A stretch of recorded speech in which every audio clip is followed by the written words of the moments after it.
네, 어젯밤 일본 규슈에서 5년 전 동일본 대지진 이후 가장 강력한 규모인 진도 7의 강진이 발생. 일본 구마모토 현에 이틀 만에 또다시 강진이 강타하면서 지금까지 40여 명이 숨지고 2,000명 이상.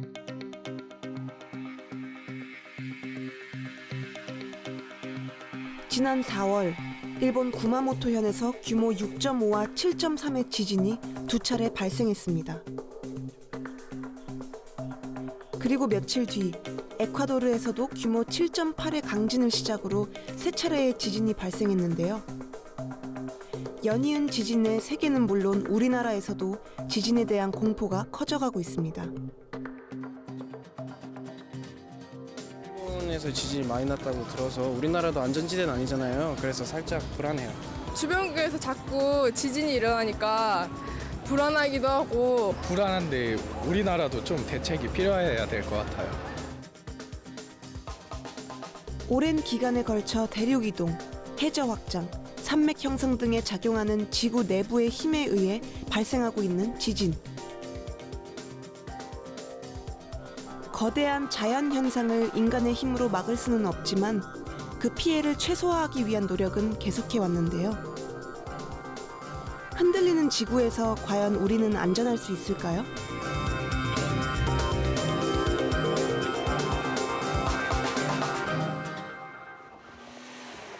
건물이 흔들리거나 무너지고 철로가 휘어지고 다리가 끊어집니다. 큰 불이 나기도 하며 해안가에선 집채만한 파도가 일어나 육지를 덮치기도 합니다. 모두 지진에 의해 일어나는 현상인데요. 정확히 예측할 수 없는 데다 규모에 따라 엄청난 피해가 발생하기 때문에 인간에게 큰 위협이 되는 지진. 지구를 흔드는 지진은 왜 발생하는 걸까요? 지진은 발생 원인에 따라 지표나 지하의 단층 운동에 의해 발생하는 단층 지진, 마그마가 움직이거나 가스가 분출될 때 지각이 움직여 발생하는 화산 지진, 땅 속에 큰 공간이 무너질 때 생기는 함락 지진, 핵폭탄 실험 등의 인공적인 폭발물에 의해 생기는 인공 지진으로 나눌 수 있는데요. 그중 우리가 흔히 알고 있는 대표적인 지진이 단층 지진입니다. 단층 지진의 발생 원인에 대해서는 여러 가지 학설이 있지만 크게 두 가지를 꼽을 수 있습니다. 그중 탄성 반발설은 1906년 캘리포니아 대지진 당시 미국의 지진학자가 지각의 단층 구조를 조사해 지진의 원인을 규명한 것인데요. 스티로폼의 양끝을 잡고 힘을 가하면 처음에는 휘어집니다. 하지만 계속해서 힘을 가하면 어떻게 될까요? 결국은 부러지고 마는데요. 이때 손끝으로 미세한 진동이 전달됩니다. 마찬가지로 지층도 힘을 받으면 휘어지며 모습이 바뀌다가 더 버틸 수 없을 만큼 힘이 축적되면 지층이 끊어져 단층이 되고 땅이 흔들리는 지진이 발생하게 되는 것입니다. 이때 지진 발생의 원인이 되는 에너지가 발생된 점을 진원, 진원에서 수직으로 연결된 지표면을 진앙이라고 하는데요. 진앙은 진원에서 가장 가까운 지표로 지진 발생 시 가장 큰 피해를 입습니다. 진원지에서 지진이 발생하면 그 점을 중심으로 탄성 에너지가 파동 에너지로 바뀌어 전달되는데 이를 지진파라고 합니다. 지진파는 크게 진원에서 시작돼 지각 내부를 통해 전달되는 실체파와 지각의 표면을 따라 전달되는 표면파로 나누는데요. 실체파는 다시 P파와 S파로 나누어집니다. P파는 속도가 빨라 지진이 일어났을 때 가장 먼저 지진계로 측정되며 진폭이 작아 비교적 피해가 적습니다.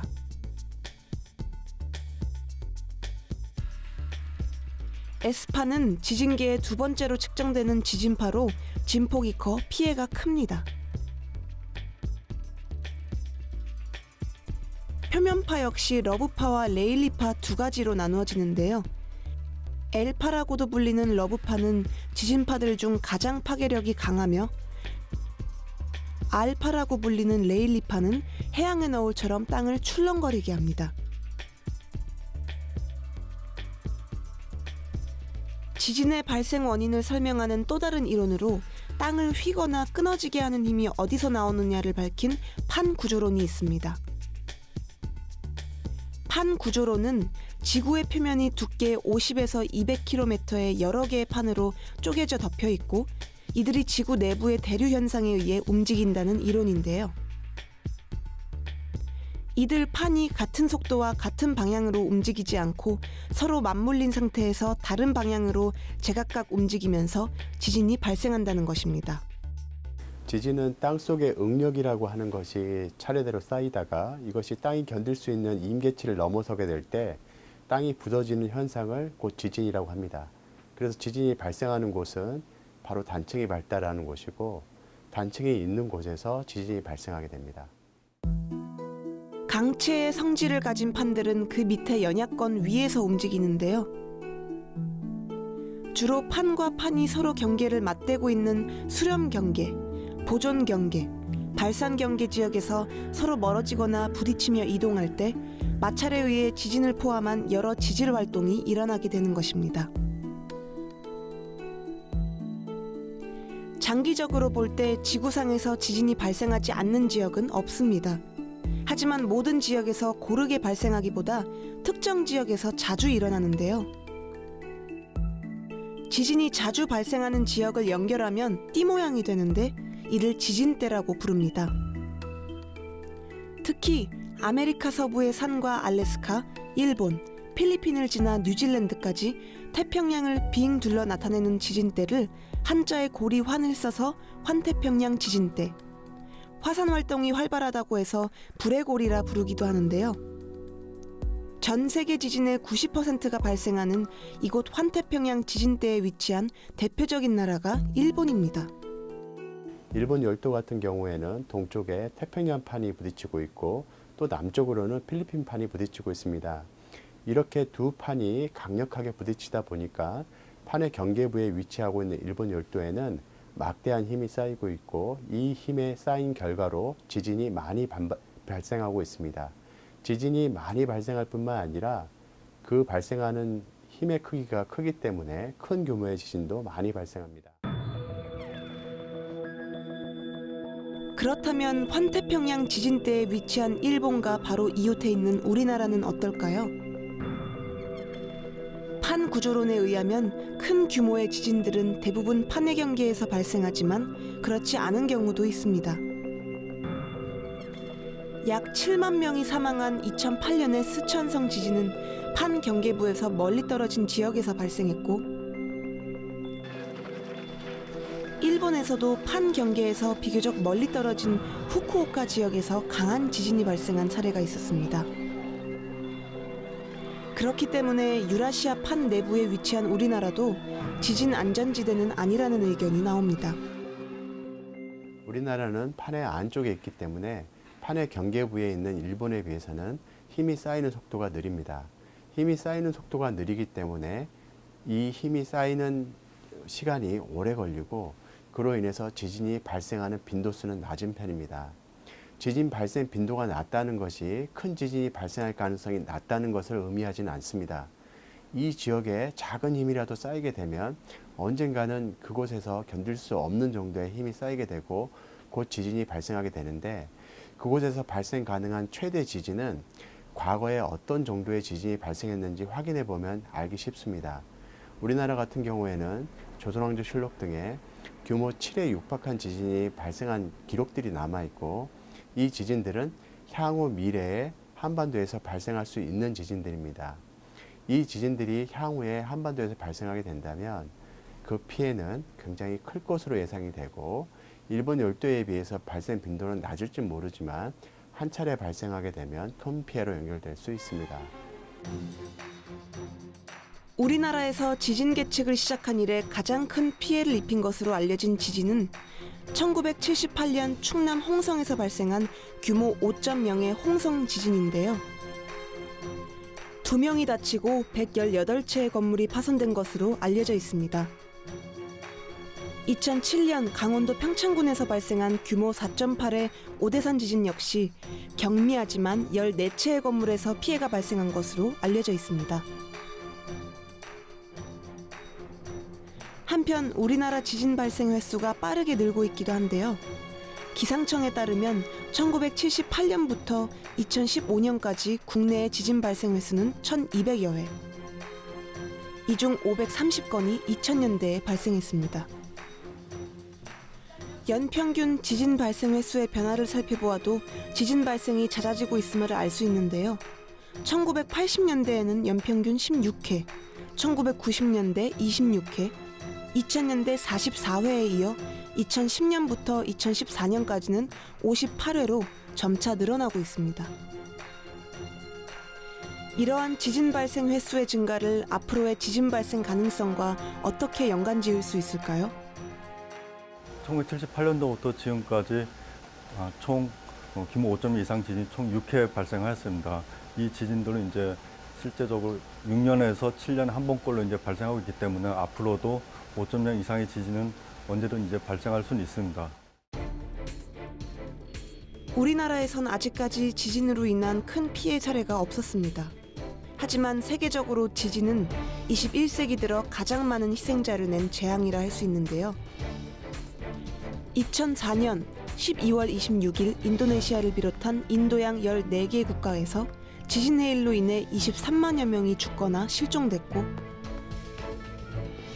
다음 해인 2005년 파키스탄 대지진으로 8만 7천여 명, 2008년 스촨성 대지진으로도 약 7만 명이 사망했습니다. 2010년 1월에는 중앙아메리카 카리브해의 섬나라 아이티에도 강진이 발생해 온 나라가 초토화됐는데요. 아이티 국민의 3분의 1인 300만 명이 피해를 입었고 240년 만에 발생한 최악의 지진으로 기록됐습니다. 2011년 3월, 일본 동북부 지방에서 일어난 지진은 일본 역사상 최악의 지진으로 기록되고 있는데요. 사망자 15,000여 명, 실종자도 3,000명에 가깝습니다.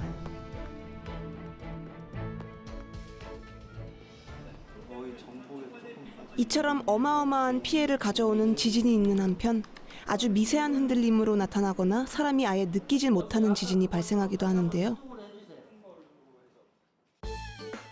이렇게 각기 다른 지진의 세기를 규모와 진도라는 말로 나타냅니다.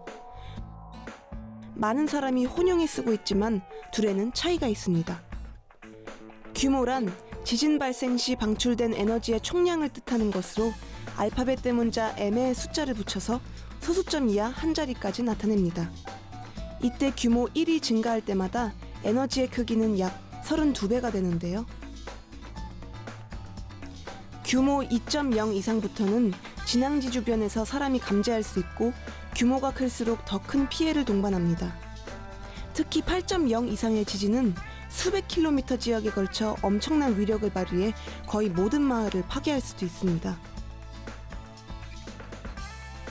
한편 규모와 함께 자주 쓰이는 진도는 사람이 느끼는 진동이나 건물 피해 정도를 기준으로 산출됩니다. 그중 가장 많이 쓰이며 우리나라에서도 사용하고 있는 수정 메르칼리 진도 계급은 지진 피해를 12등급으로 나누어 구분하는데요. 이때 아라비아 숫자가 아닌 로마자로 등급을 표기합니다.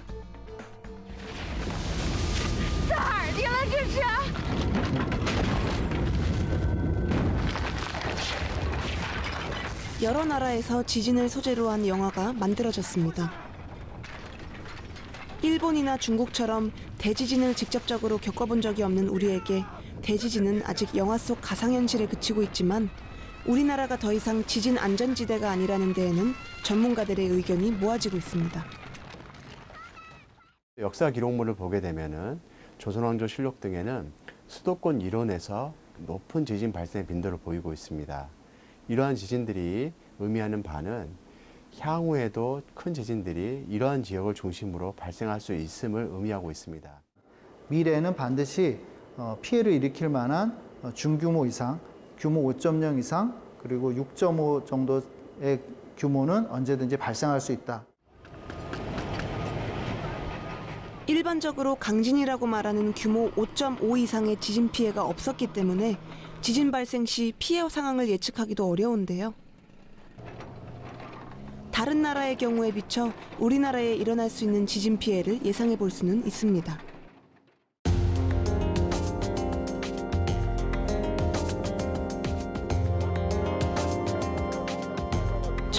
1995년 일본의 한신 아와이 대지진은 6,300여 명의 목숨을 앗아가고 2만 6천여 명의 부상자를 남기며 도심에서의 지진의 공포를 여실히 보여준 사례였는데요. 서울 역시 인구가 밀집돼 있는 데다 고층 건물이 많기 때문에 엄청난 피해를 예상할 수 있습니다. 굉장히 오래된 건물들이 그 피해의 중심에 설계될 가능성이 높은데요. 특별히 학교 건물 같은 경우에는 30년, 40년 된 건물들도 많이 있습니다. 이 서울시 자료에 의하면 이 학교 건물 가운데 약 28%의 건물만이 내진 설계에 충실한 건물들로 알려져 있고, 그 외의 건물들은 아직 내진 설계가 적용되지 않은 건물들로 알려져 있습니다. 만약에 수도권에서 이러한 큰 지진들이 발생하게 된다면 이렇게 학교 건물 같은 곳에는 큰 피해를 입을 가능성이 있습니다. 특히 우리나라의 경우 많은 건물들이 지진 대비에 취약하기 때문에 강진이라도 일어난다면 그 피해는 어마어마할 것입니다. 그 외에도 화재와 가스 폭발, 교통도주의 사태까지 각종 시설물 파괴로 인한 피해도 예상되는데요. 그중 하루에 700만 명 이상이 이용하는 지하철은 어떨까요?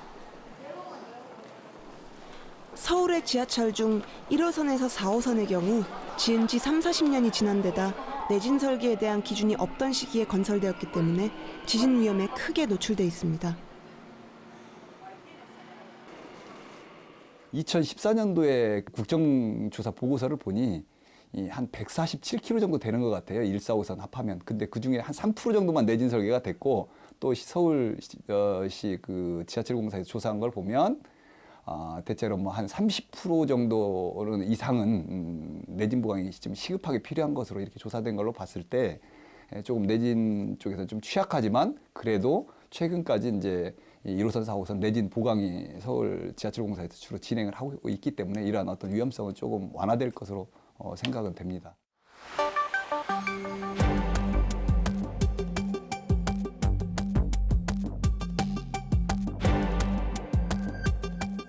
(2011년) 전 세계를 공포에 몰아넣었던 후쿠시마 원전 사고. 일본 동북부 지방을 관통한 규모 9.0의 강진과 지진의 일로 원자력 발전소가 폭발하면서 다량의 방사성 물질이 누출된 사고였는데요.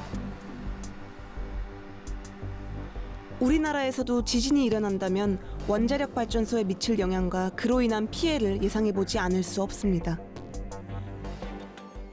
구마모토 지진이 이제 경상남도 쪽하고 이제 굉장히 지리적으로 가깝기 때문에 이제 큰 이제 지진동이 있었고 사람들이 많이 놀래서 신고를 하고 이런 일들이 있었는데, 그것이 우리 국민들이 사실 지진에 대한 경험이 거의 없고 굉장히 안전한 그런 상황에서 살고 있기 때문에 많이 놀래서 이제 연락들을 하신 거고요. 실제로 그게 그렇게 큰 지진동은 아니고, 이제 고리원전 같은 경우에도 1970년 초반에 이제 설계를 하면서 그때는 이제 우리나라에서는 내진 설계라는 개념 자체도 없을 때인데 원자력 발전소는 내진 설계를 했었고, 그렇기 때문에 뭐 지진에 대해서 그렇게 위험한 우려할 상황은 아니라고 생각을 합니다.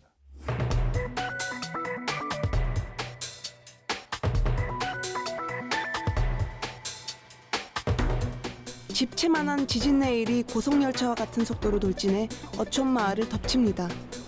목조 건물은 산산조각이 나고 자동차들은 물살에 휩쓸립니다. 2011년 일본 동북부 해상에서 발생한 초속 100m에 이르는 지진의 일의 모습인데요. 당시 순식간에 2만여 명이 사망했던 사상 최악의 지진의 일이었습니다.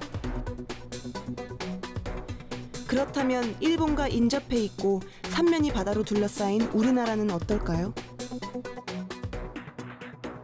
83년도와 93년도에 걸쳐서 일본 해역에서 7.7 이상의 지진 2차례 발생해서 이로 인해서 동해안 지역에 지진의 일이 내습한 사례는 있었습니다. 이와 같이 일본 서해 해역에서 큰 지진이 발생하면은 향후에도 뭐 동해 여러 지역에서 지진 해일에 의한 영향을 받을 수는 있습니다. 결국 삼면이 바다로 둘러싸여 있고 지진 다발 지역인 일본에 가깝기 때문에 우리나라 역시 지진의 일로부터 자유로울 수 없는 곳이며 언제든 일어날 수 있다는 말입니다. 땅속의 거대한 안반이 갑자기 갈라지면서 그 충격으로 땅이 흔들리는 현상, 지진. 지진뿐만 아니라 지진 후에 나타나는 지진 해일이나 산사태 등의 후폭풍은 더 큰 재앙을 가져오기도 하는데요. 지진 발생을 예측할 수 있다면 지진의 피해를 줄일 수 있지 않을까? 바로 이런 바람에서 지진학은 출발했습니다. 지진학은 원래 자연적으로 발생하는 지진에 관한 연구로 시작했지만 점차 폭발물 등에 의한 인공지진도 다루게 되면서 최근에는 핵폭발의 탐지, 지진 예보 등을 중요한 연구 과제로 삼고 있습니다. 지진학의 연구 분야는 크게 지진의 발생, 지진파의 전파, 지구의 내부 구조에 관한 것으로 나눌 수 있는데요.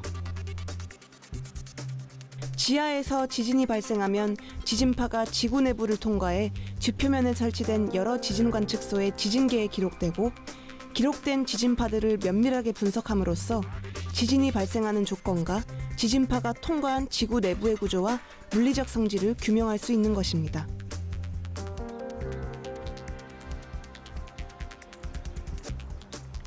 이와 같은 연구를 하는 지진 연구기관이 우리나라에도 있습니다. 바로 이곳 한국지질자원연구원 지진연구센터입니다. 특히 이곳 지진종합상황실에서는 우리나라 각 지역에서 관측되는 지진파를 한눈에 볼 수 있고, 이를 통해 지진 발생 여부를 파악할 수 있습니다. 지진파를 이용하면 지구 내부 구조를 알 수 있고, 또 그런 기술을 공학적으로 이용하면 지하에 매장된 석유가 어디 있는지를 알 수가 있습니다. 또 지진을 이용하면 어느 지역의 지각이 많이 깨어져 있는지 알 수 있고요. 지진의 특성을 이용하면 지구 내부, 또 유효한 광물이나 석유 지하 자원, 또 우리 지구 자체의 표면에 지구판의 이동, 에너지 분출 이런 것들을 알 수가 있습니다. 그렇다면 지진파는 어디서 어떻게 관측되는 것일까요? 광복 이후 우리나라의 본격적인 지진 관측은 1978년 홍성 지진 이후 기상청에서 시작됐으며 1980년대 중반부터 한국지질자원연구원에서도 연구 목적의 지진 관측을 시작하게 됐는데요.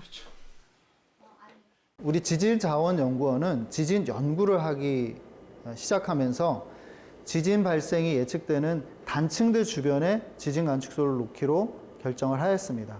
그래서 주요 단층대와 가까운 지역 안반을 조사를 하고, 그 안반 지역의 속도를 측정하는 속도 센서, 그리고 가속도의 힘의 크기와 관련된 가속도 센서를 같이 설치를 하고, 이 자료를 실시간으로 디지털을 해서 통신망을 통해서 우리 대전에 있는 지질자원연구원으로 보냅니다.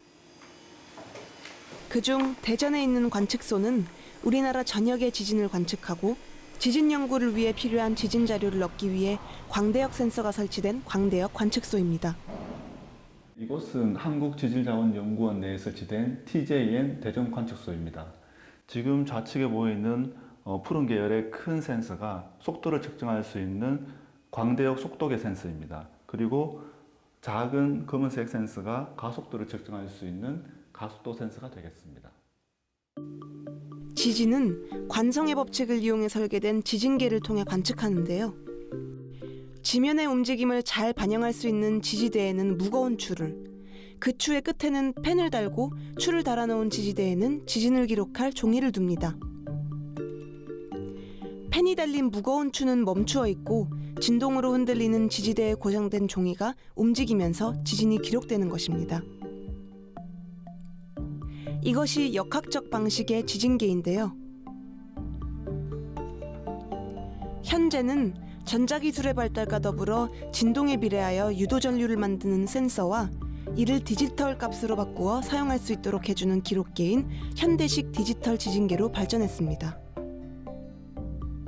이와 같은 지진 관측소는 한국지질자원연구원과 기상청 등 4개 기관이 전국 200여 곳에 설치해 지진을 관측하고 있는데요. 이렇게 관측된 기록들이 지진 연구를 위한 의미 있는 자료로 쓰이게 되는 것입니다.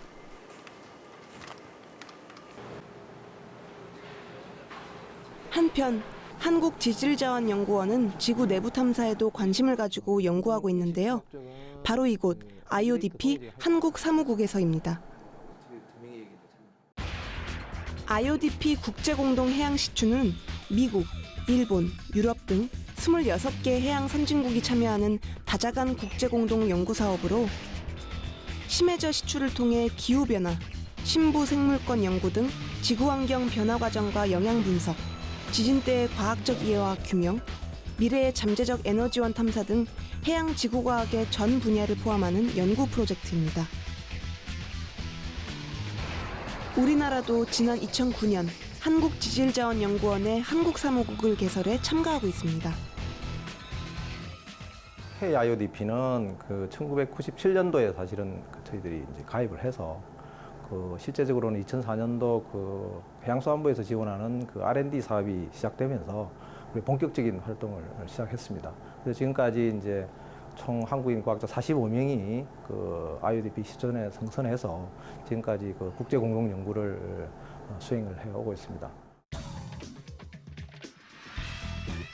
현재 IODP에서 가동 중인 미국, 일본, 유럽 공동체의 시추선 중 일본의 심해 시추선 치큐오는 특히 지진 연구와 관련이 깊은데요.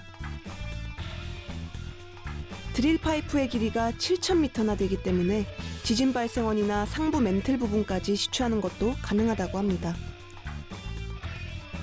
지진은 일부 국가들만이 아니라 전 지구가 함께 대비해야 할 문제이기 때문에 국제공동사업으로 추진되어야 하는데요. 그런 점에서 IODP의 의미를 찾을 수 있습니다. 해저의 지진에 대한 연구는 실제적으로 IODP를 활용하지 않고서는 불가능합니다. 심해에 대한 시추를 해야 되거든요. 심해에 대한 시추를 IODP를 통해서 시추를 해서 그 시축화를 이용해서 지진이 일어나는 그 지역에 대한 그 암석이나 퇴적물의 물성을 연구를 해야 되고, 특히 그 지진을 모니터링하기 위해서 모니터링 시스템을 설치를 해야 되는데 IODP를 이용한 신부 시추를 통해서 그 시추공 지역에 장기간 모니터링 시스템을 설치해서 향후 어떤 규모의 지진이 얼마나 일어나는지에 대해서 저희들이 예측을 해야 하기 때문에 IODP를 통하지 않고서는 도저히 이런 해저에서의 어떤 지진 관련 연구는 힘들다고 할 수 있겠습니다. 사람들이 느낀 거는 한국지질자원연구원의 연구활동은 연구만으로 끝나지 않습니다. 국민뿐만 아니라 지자체, 국가기관 등이 연구자료를 사용할 수 있도록 제공해오고 있는데요. 특히 지진이 발생한 뒤 2차 피해를 줄이기 위한 신속 대응 시스템으로 연결되고 있습니다.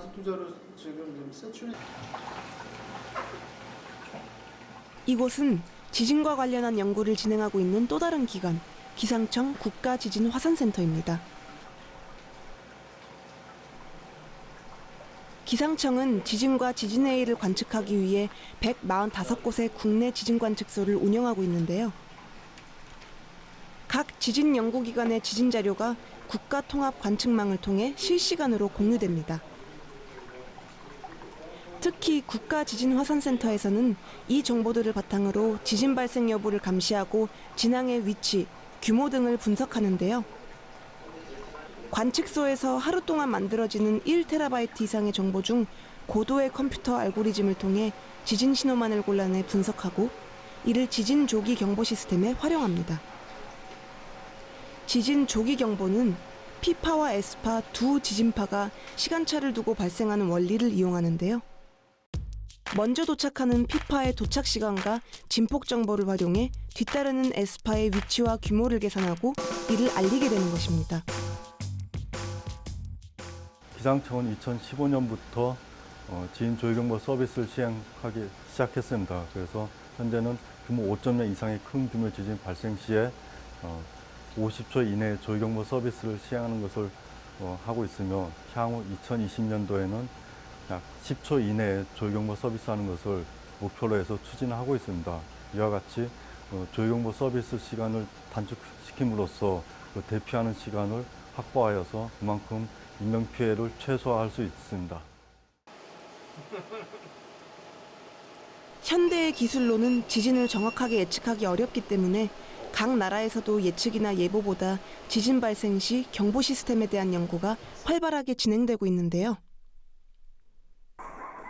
그 결과 현재 이 분야에서 세계 최고 수준의 기술력을 갖고 있는 일본의 경우 경보 소요 시간은 5에서 10초, 대만과 미국은 20에서 30초에 이르고 있습니다. 또한 경보까지 소요되는 시간만큼 피해 위치와 세기에 대한 예측의 신뢰도도 중요한데요. 이를 위한 기술 개발도 필요하며 지진 조기 경보 시스템 기술 발전과 함께 좀 더 적극적으로 지진에 대비할 필요도 있습니다. 지진이 발생했을 때 피해를 더 키울 수 있는 인공 구조물들에 대해 지진에 견디는 힘, 즉 내진력을 키우도록 하는 것입니다. 세계 문화유산으로 등재된 유서 깊은 불교 사찰 불국사.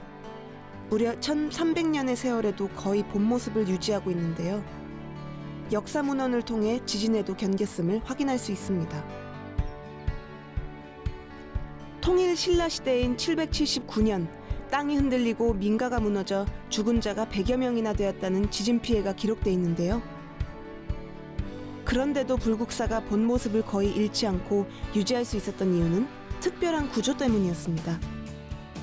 불국사라든지 첨성대 같은 경우는 땅하고 구조물하고 연결되는 그 하부 부분에서 입자가 작은 자연석들을 깔아놔서 그 위에 깔고 그 위에 기단을 설치하고 구조물을 만든 그러한 구조 방식을 취하고 있는데, 만약에 그 지진이 발생해서 집안에서 어떤 충격이 가해지면 1차적으로 그 자연석들이 움직이면서 그 충격 에너지를 흡수하고 그 이후에 그 상부 구조물에 충격이 완화되도록 덜 전달되도록 하는 그런 구조 방식을 취하고 있는 것이 특징이라고 볼 수가 있겠습니다. 2011년 규모 9.0의 동일본 대지진. 당시 어마어마한 자연의 힘에 무너져 내린 건물도 있었지만 도심에는 대지진 앞에서도 쓰러지지 않고 제자리를 지킨 건물도 보여 사람들을 놀라게 했는데요. 여기에도 바로 내진 설계의 힘이 있었습니다. 내진 설계란 지진에 견딜 수 있는 구조물의 내구성을 말하는데요. 지진이 일어나면 상하 진동보다 좌우 진동이 일어나므로 수평 진동을 견딜 수 있게 건축물 내부의 가로축을 튼튼하게 만들어 건축물을 강화하는 것입니다. 내진 설계에는 크게 3가지 방식이 있는데요. 내진 구조는 지진에 흔들리는 힘을 지배골조가 변형되면서 흡수하도록 하는 방식입니다. 재진 구조는 내진 구조를 기본으로 건물 골조의 요소에 설치한 점 탄성체가 지진에 흔들리는 힘을 흡수하는 방식으로 주로 단독주택에 이용합니다. 면진 구조는 건물 기초와 건물 본체 사이에 면진 장치를 설치해 지진에 흔들리는 힘이 건물에 잘 전해지지 않도록 하는 방식으로 주로 고층 건물에 적용됩니다. 비용 문제와 함께 우리나라는 그동안 대규모의 지진 발생 횟수가 적었기 때문에 1988년이 되어서야 내진 설계법이 시행됐는데요. 현재의 내진 설계법에 따르면 3층이나 높이 13m 이상의 건축물과 연 면적 500제곱미터 이상인 건축물에 규모 6.0에서 7.0의 지진에 대응할 수 있는 내진 설계를 해야 합니다. 하지만 내진 설계를 해야 하는 건축물 가운데 70%는 내진 설계를 적용하지 않은 것으로 나타나고 있는데요. 공공시설물의 내진 설계율은 다목적댐 100%, 원전시설 98.4%로 반영 비율이 높지만 지진으로 파괴되면 2차 오염이 예상되는 송유관은 내진 설계가 전무합니다. 건축물의 용도별, 지역별로 내진 설계율을 살펴보면 용도별로는 학교와 공공업무시설을, 지역별로는 인구 밀집 지역이 비교적 낮은 비율을 보이고 있습니다. 앞으로 정부에서는 공공시설의 내진 설계율을 2020년까지 50%로 끌어올릴 계획이지만 민간 건축물 중 내진 설계법 시행 전인 1988년 이전에 지어졌거나 지진에 취약한 소규모 벽돌식 건물에 대해서는 다른 대책이 필요합니다. 중소규모 건축물의 문제는 그 구조가 주로 조적조가 많다는 겁니다. 조적이라는 게 벽돌이나 그 블럭 이런 거로 지어진 것인데 우리나라 그 노후 건축물의 약 40%가 그 조적조의 건축물입니다. 이 조적조 건축물은 지진과 같은 그런 횡적, 그 수평 과정이 상당히 취약하기 때문에 지금 노후 빌라나 그 노후 연립 같은 것들이 그 지진이 발생했을 때 상당히 취약한 그런 건물류가 될 것 같습니다. 따라서 이러한 그 노후 건축물에 대해서는 앞으로 어떤 그 구조 보강이나 재건축 같은 그런 대책이 좀 강구될 필요가 있습니다. 우리나라에서 내진 설계가 돼 있지 않은 건축물은 대부분 저층의 주거시설이나 근린시설 등입니다. 그 중에서도 도심을 중심으로 많이 지어져 있는 다세대, 다가구 형태의 주거용 건축물은 주차 공간 확보를 위해 1층이 비어있는 필로티 형태가 많은데요. 실제 지진이 발생했을 때 이런 형태의 주거용 건축물이 큰 피해를 입을 수 있습니다. 도시에 채워지는 다세대 다가구 건물들은요, 그 1층 공간을 주차 공간으로 확보하기 위해서 좀 비워두는 그런 형태가 많습니다. 그래서 이런 형태의 건물을 필로티 구조라고 하는데, 이 필로티 구조는 1층이 다른 층에 비해서 좀 약한 그런 구조로 되어 있어요. 그래서 지진이 발생하면은 이 1층에 피해가 집중이 돼서 붕괴에 도달하는 그런 위험한 구조가 필로티 구조라 할 수 있습니다. 바로 이런 건물의 내진 기능을 보강하는 신기술이 개발돼 실제 건물에 적용되고 있는데요. 증폭형 재진 장치를 이용한 내진 보강 기술입니다.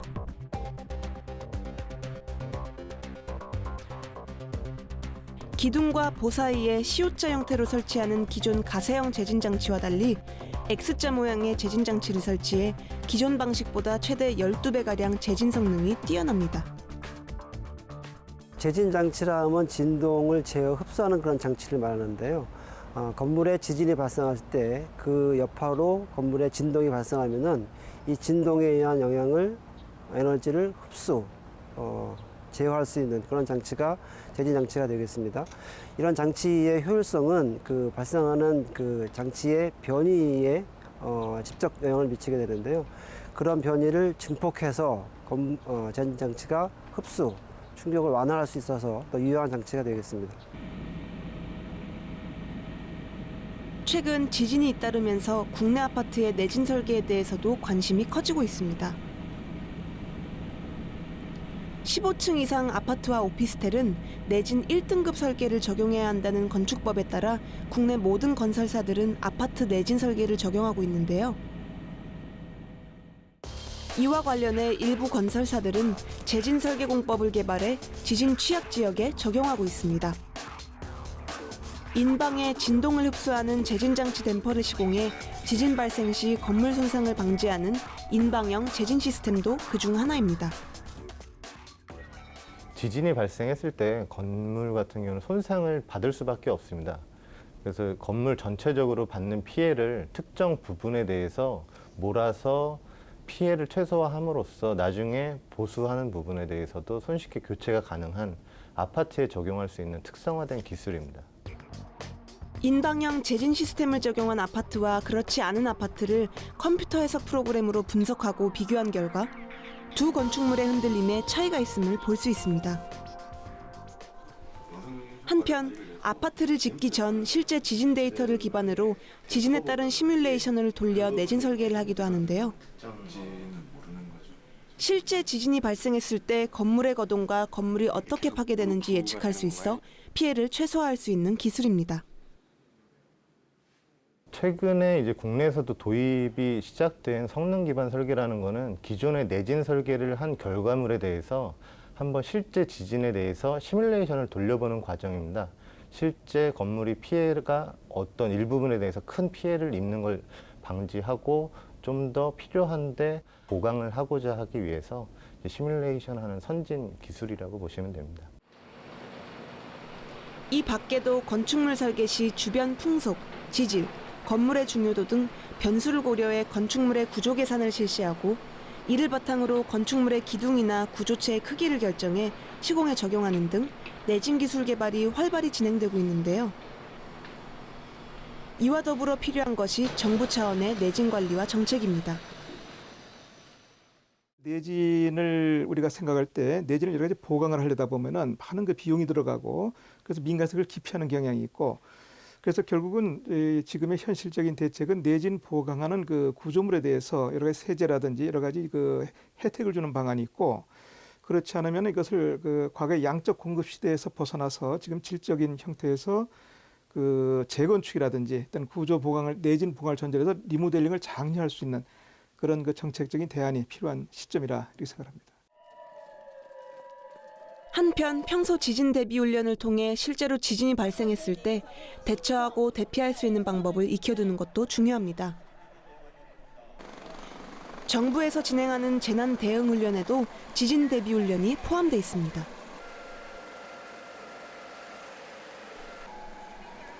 가상의 지진 발생 상황에서 각자가 처한 위치와 상황에 따라 신속하게 대피하는데요.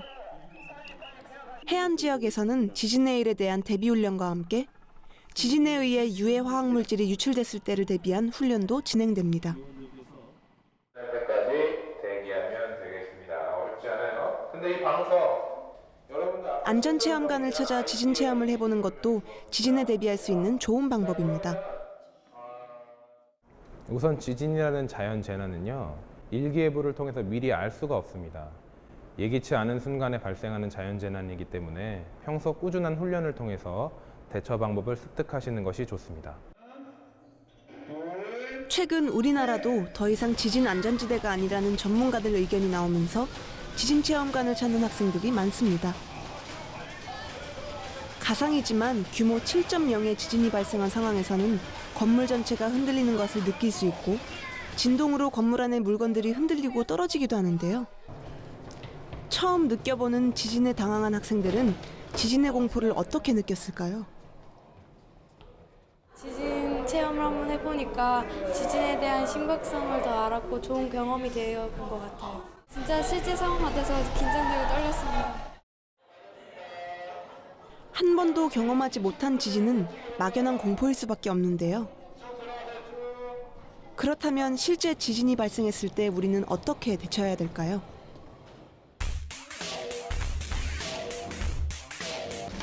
실내에 있을 때 지진이 발생하면 방석 등으로 머리를 보호하거나 낮고 튼튼한 테이블 아래로 몸을 피해야 합니다. 사용 중이던 난로나 가스레인지에 불을 끌 때는 흔들림에 주전자 등이 떨어질 수 있으므로 큰 흔들림이 멈췄을 때를 살펴서 끄도록 합니다. 지진에 의해 문이 비뚤어져 갇힐 수 있기 때문에 문을 열어서 출구를 확보해 두어야 합니다. 특히 지진 발생 시 엘리베이터는 사용하지 않도록 하고 머리를 보호하면서 계단으로 이동해야 합니다. 집 밖이나 야외에서 지진을 느꼈을 때에도 손이나 가방 등으로 머리를 보호해야 하는데요. 이때 땅이 흔들린다고 해서 건물의 담이나 대문에 기대어서는 안 됩니다. 지진은 언제 어디서든 일어날 수 있습니다. 최근 지진 발생이 잦아지고 있는 우리나라 역시 예외는 아닌데요. 두려움과 공포의 자연재앙, 지진. 하지만 사전 대비에 따라 피해 정도는 엄청나게 달라질 수 있습니다. 그렇기 때문에 지진에 대한 연구활동, 구조물의 안전과 내진 설계에 대한 연구와 투자가 필요한 것인데요. 더불어 막연한 공포를 키우기보다 지진에 대해 바로 알고 대비하는 적극적인 자세도 필요합니다.